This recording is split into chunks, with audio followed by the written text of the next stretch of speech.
Okay folks, the hole is bored for the seal. We're good to go on it. On the seal here. It's ready to go.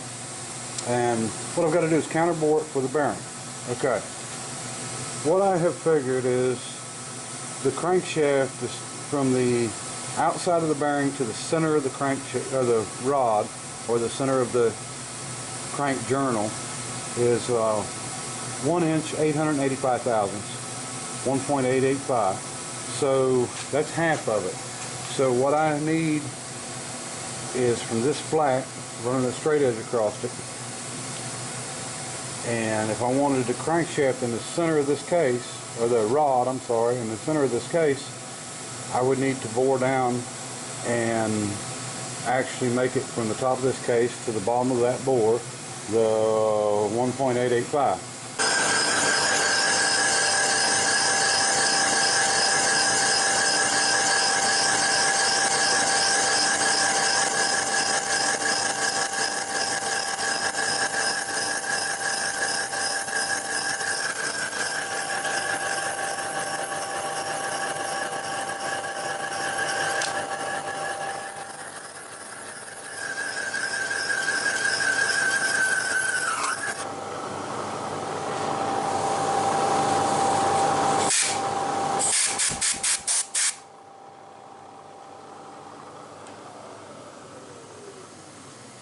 Okay, we're getting close.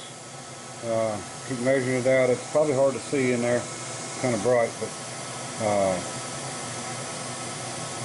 we'll keep at it.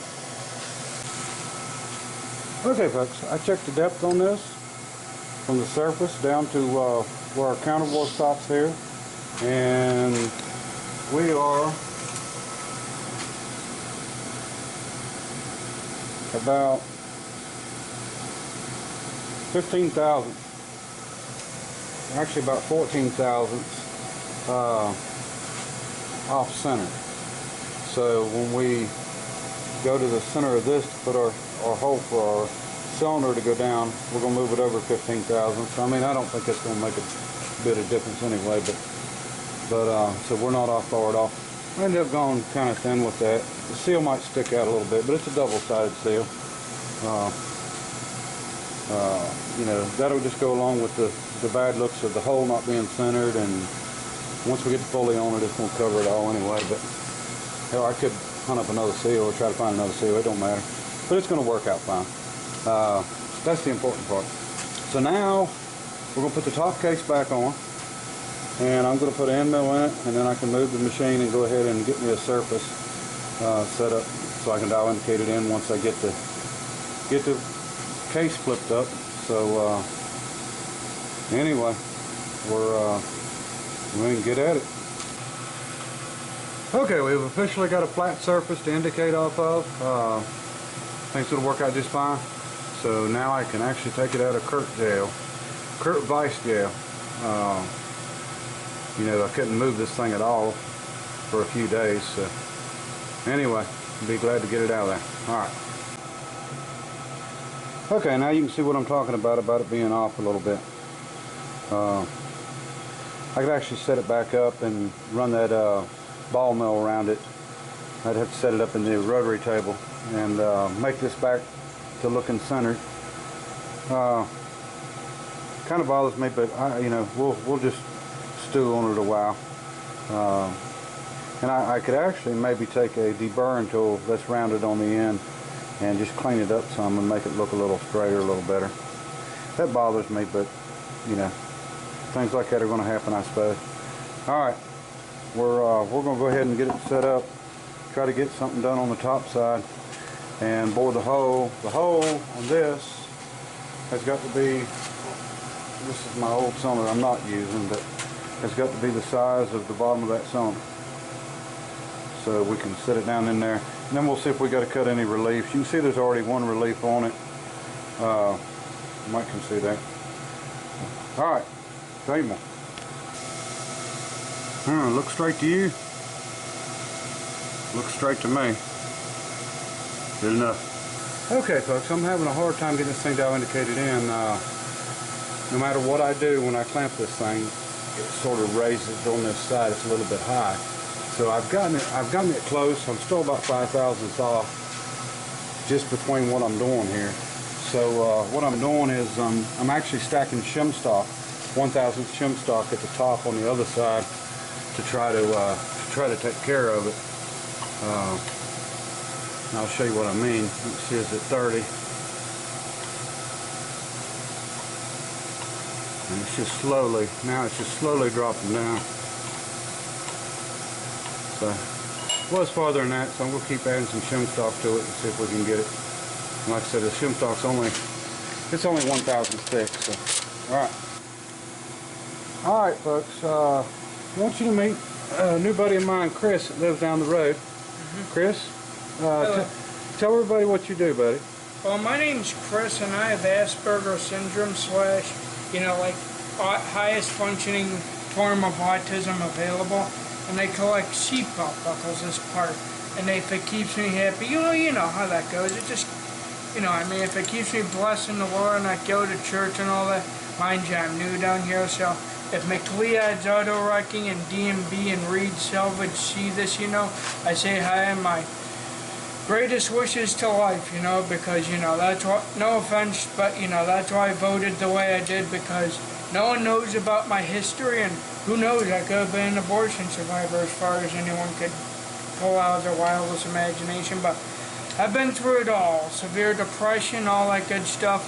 I've been through it all, but all you have to do is have faith, and, there's always a greater being up there, it's Jesus, and as far as I'm concerned, He'll provide for you, as it says, you and your life shall serve the Lord. Amen. And that's my sermon. God's blessings. Thank you. Well, Chris, we appreciate you coming by, buddy. And and anytime you want to get some seatbelts, you come by, and we'll go out there and find you some.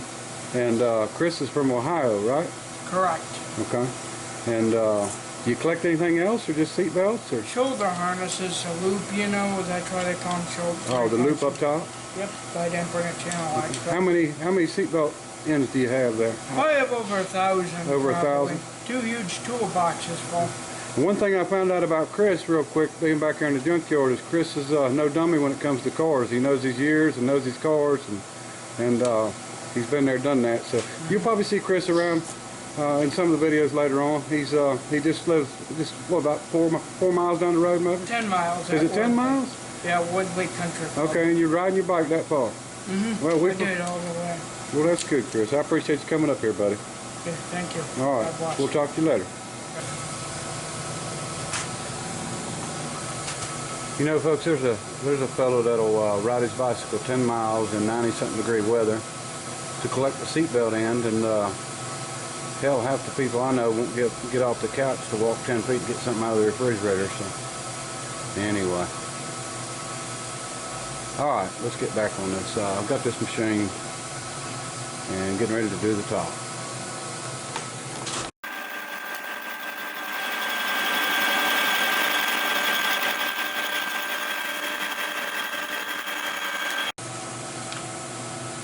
Alright folks, you know how Rain Man was a savant with numbers, and there was actually a real person over that, and you remember Bubba on Bubba Gump Shrimp, he just knew everything there was to know about shrimp, but I just think I just met the savant for school buses.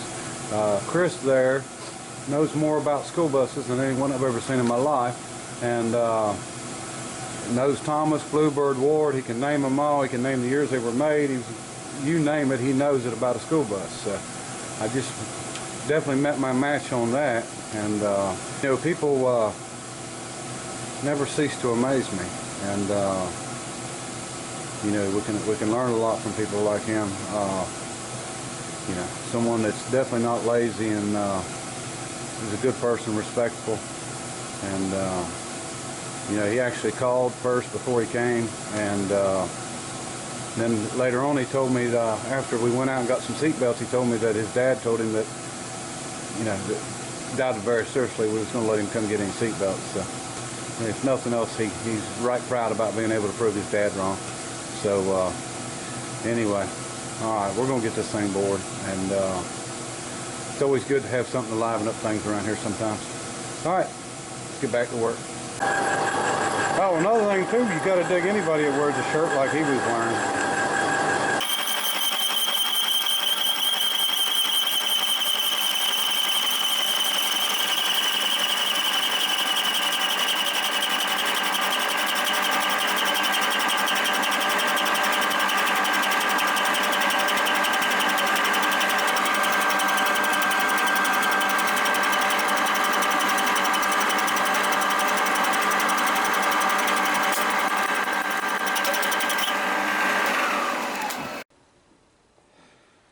Okay folks, through boring, pulled the cases out, went ahead and bolted them together. Got the crank in, went in good. Nice and free, as you can see. And so it's not going to be any problem. You know, the alignment's perfect. So what we're going to do now, I'm going to go ahead and put the piston on the rod, and I'm going to set the cylinder on it, and then we're going to turn it over and see how it sounds with the piston running up and down with no rings in it. Just want to make sure it don't bind or anything like that. And then once we do that, I've got some Play-Doh here, and I just want to check and see where we're at on it, if we're going to have to do some machining to bring the compression height down, or if we're close, or you know, if it's too high, it's easy to make a shim or even stack gaskets, you know, it wouldn't matter. But anyway, let's give it a try. Okay, piston's on, cylinder's on. I put some stripper on this thing. I was trying to clean it up, and it just ain't cleaning up real well, so I may tear it down and sandblast that cylinder, but that's the good one, the one we're going to use. But piston's in it, and you know, you can hear it, but it's no problem. If it was binding, it'd be raising this cylinder up off, because this cylinder, as you can see, is just sitting here. So no binding at all, nice and free, no problems. Okay folks, we're going to call that a video, and next we'll get to counterboring this down a little bit so we can get our compression height where we want it, and we won't have to go real far. You know, we don't have to have stupid compression on this thing, and I'll do some recalculating to get on the CCs and get the compression at what I want it. And I think it's going to do just fine like it is, though. But I like it. I think it's going to work out really good. As you can see, it's not there's nothing binding, and that's the important part. Can't have anything binding in it. So, all right. Appreciate everybody watching, and till next time. Bye.